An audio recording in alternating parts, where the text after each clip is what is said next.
De nos jours, 9 Européens sur 10 ont un GSM. Nous utilisons nos téléphones mobiles non seulement pour parler et envoyer des messages écrits, mais aussi pour naviguer sur le web, gérer des rendez-vous, effectuer des paiements, écouter de la musique, regarder des films, tourner des vidéos et bien sûr, nous connecter aux réseaux sociaux. Quelle que soit l'activité que nous réalisons dans le monde physique, nous pouvons être certains que quelqu'un trouvera le moyen de la transposer dans le monde digital. Comme dit le slogan, il y a une application pour ça.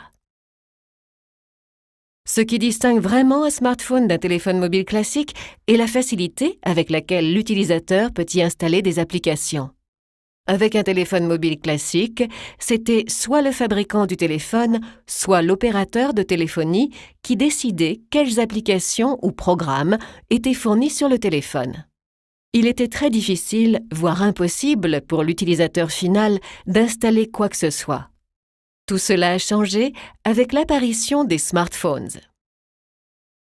Presque tous les smartphones actuels donnent accès à une boutique en ligne où les utilisateurs peuvent obtenir des applications pour leur téléphone.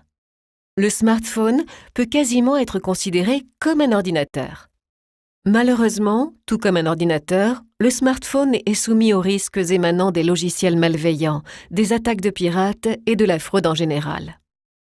De plus, contrairement à un ordinateur, le smartphone a un accès direct au porte-monnaie de son propriétaire, puisque la plupart des smartphones sont liés à un régime de paiement automatique via la carte SIM.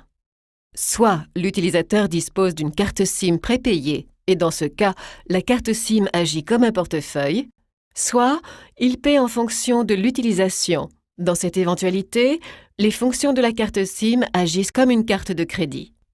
Il peut aussi simplement avoir un abonnement mensuel. Dans tous les cas, toute personne qui s'attaque à un smartphone et en prend le contrôle peut avoir un accès financier direct via la carte SIM. Prenons un exemple. Imaginons qu'un fraudeur professionnel crée un jeu mobile et y intègre une fonction malveillante. Il contacte son fournisseur de téléphonie locale et met en place un numéro surtaxé. Appeler ce numéro ou envoyer un SMS coûte de l'argent et pour chaque SMS reçu à ce numéro, la compagnie de téléphone lui verse 1 euro. Maintenant que son jeu mobile dangereux est prêt, il le rend disponible au téléchargement, voire crée des publicités pour son jeu, et n'a plus qu'à attendre le téléchargement par une victime crédule. Quelque part dans le monde, une victime est en train de télécharger toutes les applications de jeux gratuites qu'elle peut trouver. Elle trouve ce jeu infecté, le télécharge et l'apprécie. La fonction malveillante du jeu consiste en l'envoi d'un petit SMS au numéro prédéfini par le fraudeur à l'insu de la victime. À la fin du mois, la victime reçoit sa facture téléphonique, la taxe insignifiante de 1 euro passe facilement inaperçue.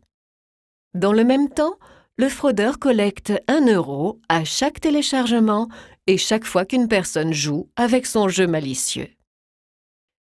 Cet exemple démontre qu'en matière de sécurité, nous avons tendance à envisager les smartphones différemment des ordinateurs.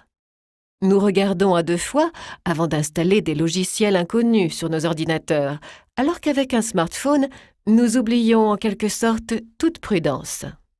Une partie du problème réside dans le fait que nous regardons notre smartphone ou notre tablette comme un appareil domestique, tel notre télévision, notre lecteur de DVD ou notre GSM classique, et non comme un ordinateur. Et pour être aussi prudent avec un téléphone mobile que nous le serions avec un PC, il nous faut modifier notre comportement et changer de mentalité. Tout d'abord, nous devrions installer uniquement les applications dont nous avons réellement besoin. Oui, il y a une application pour ça. Cela ne veut pas dire que nous en avons besoin. Surtout, évitez les sources non légitimes qui peuvent avoir des contrôles de sécurité moindres. Un autre inconvénient du smartphone est sa petite taille. Il contient énormément de données personnelles, mais peut facilement être égaré. Il est donc important de toujours verrouiller l'écran du téléphone mobile avec un mot de passe. En effet, même si celui-ci peut être déjoué par un voleur spécialisé, il va au moins retarder l'utilisation du téléphone. Dans ce contexte, nous devons savoir comment nous y prendre pour effacer à distance toutes les données d'un téléphone. Être préparé à cette éventualité permet de prendre rapidement les mesures appropriées si un téléphone est perdu ou volé. En conclusion, rappelez-vous qu'un smartphone est un ordinateur et traitez-le avec le même respect que vous témoignez à votre PC.